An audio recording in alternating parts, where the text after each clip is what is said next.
हरे कृष्ण हरे कृष्ण कृष्ण कृष्ण हरे हरे, हरे राम राम राम हरे हरे। श्री कृष्ण के चरणों में सादर प्रणाम। क्योंकि आज से श्रीमद् भागवत गीता का पारायण में प्रारंभ करने जा रहा हूँ, तो सर्वप्रथम श्री कृष्ण के चरणों में प्रणाम करता हूँ कि उनके द्वारा दिया गया एक गीता का ज्ञान मैं पढ़ने जा रहा हूँ। पढ़कर समझने की कोशिश करेंगे। इस पूरी एपिसोड के बाद हम एक एक श्लोक लेंगे, उसका अर्थ हमारे जीवन में किस प्रकार परिवर्तन करता है उसके बारे में भी करेंगे। लेकिन पर फिलहाल यह केवल मूल रूप से केवल पारायण है। पारायण अर्थात केवल मैं पढ़ रहा हूँ।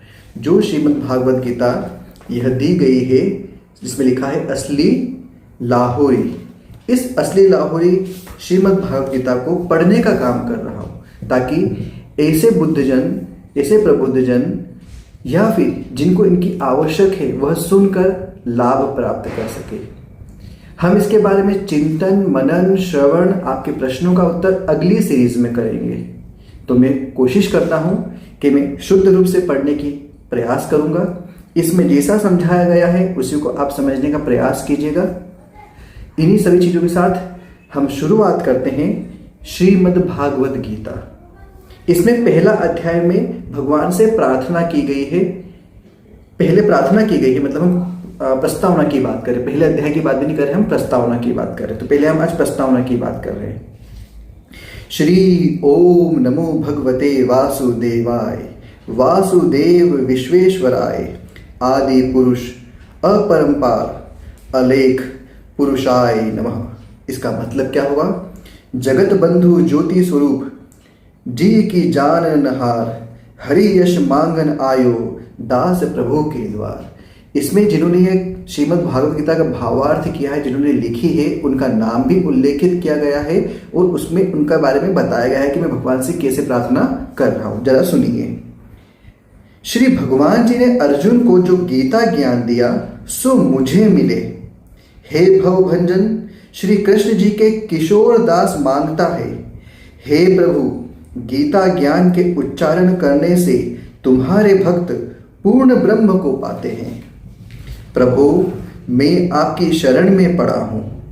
किशोर दास और कृष्णदास अति दीन गरीब है और आप परम प्रवीण आरत दुख भंजन हो। हे श्री कृष्ण भगवान, तेरे संतों और भक्तों के हेतु मैं यह ज्ञान भाषा में कहता हूँ। तो यहाँ पर किशोरदास, कृष्णदास बात बोली गई है, इन्होंने यह लिखी है। इसके बाद यहाँ से श्रीमद् भागवत गीता प्रारंभ हो जाएगी। तो यह रही प्रस्तावना, मतलब हम चालू करने जा रहे हैं श्रीमद् भागवत गीता।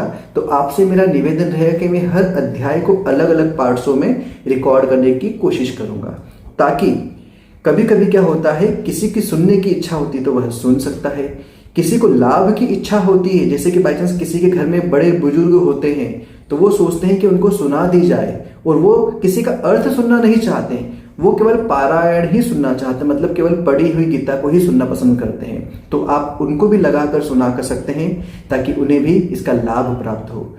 वैसे गीता को धारण किया जाए तो अति लाभ होता है। गीता पढ़ने से, समझने से लाभ तो होता है, लेकिन पर जब तक आप इसको अपने चित्त में, अपने मन में धारण नहीं करेंगे, तब तक किसी भी ज्ञान का कोई लाभ नहीं होता। तो मैं इसी निवेदन से आपसे बात कहना चाहता हूं कि आप इसे ध्यान पूर्वक सुने। जितना श्रवण, मनन, चिंतन कर सकते हैं करने का प्रयास कीजिए। हम हर एक श्लोक को लेते हुए अगली सीरीज में बात करेंगे। इन्हीं शब्दों के साथ इस प्रस्तावना को मैं यहीं खत्म करता हूं। अगले पार्ट में आप अध्याय 1 देख सकते हैं। धन्यवाद।